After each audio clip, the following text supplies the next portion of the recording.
Good morning बच्चों, कैसे हो आप लोग और पढ़ाई कैसी चल रही है? बढ़िया। चलिए, प्रश्नावली 4.3 क्वेश्चन नंबर 3 तक हो गया था। अभी हम लोग प्रश्नावली 4.3 का क्वेश्चन नंबर 4 देखेंगे। हम यहाँ नोट कर दें कौन सा चैप्टर है। प्रश्नावली 4.3 क्वेश्चन नंबर 4। ठीक है। क्वेश्चन नंबर 4 क्या कह रहा है कि 3 वर्ष पूर्व रहमान के आयु वर्षों में आयु का व्युत्क्रम और अब से 5 वर्ष पश्चात आयु के व्युत्क्रम का योग 1/3 है। उसकी वर्तमान आयु ज्ञात कीजिए। ठीक है। चलिए, अभी मान लीजिए कि माना कि रहमान की आयु कितनी है। अभी मान लेते हैं 100 वर्ष है। ठीक है। और व्युत्क्रम का मतलब क्या होता है कि जो रहे इसका उल्टा, तो इसका उल्टा कितना होगा? 1/x होगा। ये मैं समझाने के लिए बता रहा हूँ। व्युत्क्रम का मतलब होता है उल्टा, तो x का उल्टा क्या होगा? 1/x होगा। कोई दिक्कत? ठीक है। देखिए, तो क्वेश्चन के अनुसार 3 वर्ष पूर्व रहमान की आयु का व्युत्क्रम और अब से 5 वर्ष पश्चात आयु के व्युत्क्रम का योग 1/3 है। तो 3 वर्ष पूर्व रहमान की आयु का व्युत्क्रम कितना था? अभी है x, और 3 साल पहले कितना होगा उसका उम्र? x-3, और इसका व्युत्क्रम यानी कि 1/x-3। ठीक इसी प्रकार 5 वर्ष बाद, ठीक है, आप यहाँ पे नोट लिख लीजिएगा लोग। 5 वर्ष बाद क्या होगा? अभी है x, 5 वर्ष बाद क्या होगा? x+5, और इसका व्युत्क्रम यानी कि 1/x+5 ये। ठीक है। अब क्वेश्चन के अनुसार 3 वर्ष पूर्व आयु का व्युत्क्रम ये और 5 वर्ष बाद आयु का व्युत्क्रम ये, दोनों का योग 1/3 होगा, जैसा कि क्वेश्चन में दिया हुआ है।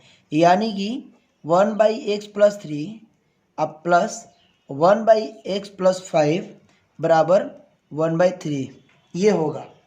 देखिए, ऐसे सवालों में सबसे ज़रूरी होता है समीकरण बनाना। समीकरण बन जाए तो सवाल बिल्कुल भी आसान हो जाते हैं। अब ये बन गया हमारा समीकरण, अब इसको हम लोग सॉल्व करते हैं। ठीक है। जैसा जैसा उसने बोला हमने लिख दिया, और अब समीकरण पे ला दिया। अब इसको सॉल्व करना है। इसका हम क्या लेंगे? एलसीएम, यानी कि x+3 और इधर क्या होगा? x+5। इधर इससे ये कट जाएगा और इस ये बचेगा, तो ये होगा x+5। आप लोगों ने पढ़ा होगा ना, भिन्न का जोड़ घटाव, वही है। इससे पूरा ये कटेगा, ये बचेगा, इससे इसमें गुणा होंगे, x+3 बराबर 1/3। और इस पूरा को इससे गुणा और पूरा को इससे गुणा। पहले इसको भी सॉल्व करते हैं। x और x कितना होगा? 2x, अब प्लस 5 और 3 8 बट्टे में ये क्या है? x+3 x+5 बराबर 1/3। अब इसको सॉल्व करने के लिए सीधा नोट्स पे चलते हैं। यही से है ना। इसको सॉल्व किया तो इतना आया, और इस पूरा को 1 से गुणा करेंगे, इस पूरा को इससे गुणा करेंगे। ठीक है। अब इसको इसको और घटाएंगे तो इतना आ रहा है। अब गुणा करेंगे क्रॉस। देखिए, x² + 2x - 15 को 1 से गुणा करेंगे तो इतना आ जाएगा, और 2x + 2 को 3 से गुणा करेंगे इधर तो इतना आ जाएगा। अब इसको फाइनल जब सॉल्व करेंगे तो आएगा x² - 4x - 21 बराबर 0, a बराबर 1, b बराबर -4 और c बराबर -21। d चेक करेंगे तो d आएगा आपका कितना? 100। ये d 100 आएगा। अब द्विघात समीकरण का फॉर्मूला लगाएंगे। अल्फा प्लस बीटा बराबर क्या होता है? -b + -√d/2 है। इस पर सेट करेंगे, d की जगह पे 100 रख देंगे। यहाँ पे अल्फा का मान कितना आएगा? 7, और बीटा का मान -3। तो -3 में आ रहा था इसलिए अमान्य हो गया ये। रहमान की आयु x बराबर 7 वर्ष, ठीक है, जो कि उसकी वर्तमान आयु है। इस तरह क्वेश्चन नंबर 4 कंप्लीट हुआ। क्वेश्चन नंबर 5 पे चलते हैं। ठीक है। देखिए जो क्वेश्चन नंबर जो 5 है वो कह रहा है, एक क्लास टेस्ट में शेफाली के गणित और अंग्रेजी में प्राप्त किए गए अंकों का योग। शेफाली नाम का कोई लड़का या लड़की है, उसके गणित और अंग्रेजी दो विषय में जो अंक प्राप्त किया है वो टोटल 30 है। यदि उसको गणित में 2 नंबर अधिक मिलते हैं और अंग्रेजी में 3 नंबर कम मिलते हैं तो उनके अंकों का गुणनफल 210 होता। मान लीजिए कि टोटल 30 है और अगर मैथ में 2 नंबर अधिक मिलते हैं और अंग्रेजी में 3 नंबर कम मिलते हैं तो उनके अंकों का गुणनफल 210 होता। उसके द्वारा दोनों विषयों में प्राप्त किए गए अंक ज्ञात कीजिए। ठीक है, अब इसको सॉल्व करते हैं हम लोग। चलिए, आप सीधा सीधा मानिए कि माना अंकों का योग 30 है। ठीक है, मान लीजिए ना, सॉरी माना नहीं, इतना तो दिया हुआ है। अंकों का योग कितना हुआ है? 30 है, 30 उसको मिला हुआ है। और गणित में प्राप्त अंक x हमने मान लिया, तो अंग्रेजी में प्राप्त अंक 30 माइनस x, टोटल अंक 30 है और गणित में x मिले हैं तो अंग्रेजी में कितना मिलेगा? 30 में से x घटा देंगे तो अंग्रेजी का पता चल जाएगा प्रश्न से। वो कह रहा है कि अगर गणित में 2 नंबर अधिक मिलते तो गणित का नंबर कितना है? x है, और 2 नंबर अधिक मिलते हैं तो x प्लस 2, और अंग्रेजी में 3 नंबर कम मिलते तो अंग्रेजी का नंबर कितना है? 30 माइनस एक्स, तो 30 माइनस एक्स माइनस 3। ठीक है, तो इन दोनों का गुणनफल 210 होता। तो ये और ये इन दोनों का गुणनफल है ये, तो 210 होता। ठीक है, अब इसको सॉल्व करते हैं। बस ये बात जैसा कहा वो ख़त्म, अब सॉल्व करना है। सॉल्व करने के लिए क्या होगा? 30 में से 3 गया 27, तो 27 माइनस एक्स। अब इसको अब गुणा करेंगे तो ऐसे आएगा, उसके बाद माइनस कॉमन लेंगे, फिर उधर उधर आप एक्सचेंज करके ये फाइनल समीकरण आएगा। a बराबर 1, b बराबर -25 और c बराबर 156, ऐसे आएगा। बीजगणित आता है ना, तो ऐसे पॉज करके आप लोग देख लीजिएगा, कोई बहुत बड़ी बात नहीं है। मेन ये होता है समीकरण लिखना, यहाँ पे गलत नहीं होना चाहिए। बाकी ये तो आप लोग जोड़ घटाव करके बना ही लेंगे। d निकालिए, d बराबर क्या होता है? b² minus 4ac। d के वैल्यू आएगी 1। फिर अल्फा, द्विघात समीकरण का फॉर्मूला अल्फा प्लस बीटा बराबर ये minus B plus minus under root d/2 है। अल्फा बराबर 13 आएगा और बीटा बराबर 12 आएगा। इस प्रकार गणित में प्राप्त अंक x बराबर 13 और पुनः गणित में प्राप्त अंक x बराबर 12, अंग्रेजी में प्राप्त अंक 30 माइनस एक्स यानी 30 माइनस 13 बराबर 17, अब पुनः अंग्रेजी में प्राप्त अंक 30 माइनस 12 यानी कि 18, चूँकि 2 एक्स का मान आ रहा है इसलिए 2 इसका आंसर है। अब क्वेश्चन नंबर 6 पे चलते हैं। क्वेश्चन नंबर 6 कह रहा है, एक आयताकार खेत का विकर्ण उसकी छोटी भुजा से 60 मीटर अधिक लंबा है। यदि बड़ी भुजा छोटी भुजा से 30 मीटर अधिक हो तो खेत की भुजाएं ज्ञात करें। ठीक है, इसको पहले हम लोग अलग बनाते हैं, फिर नोट्स का सहारा लेंगे। ठीक है, चलिए, यहाँ पे क्वेश्चन कह रहा है कि एक आयताकार खेत है। ये एक खेत है जो कि आयताकार है,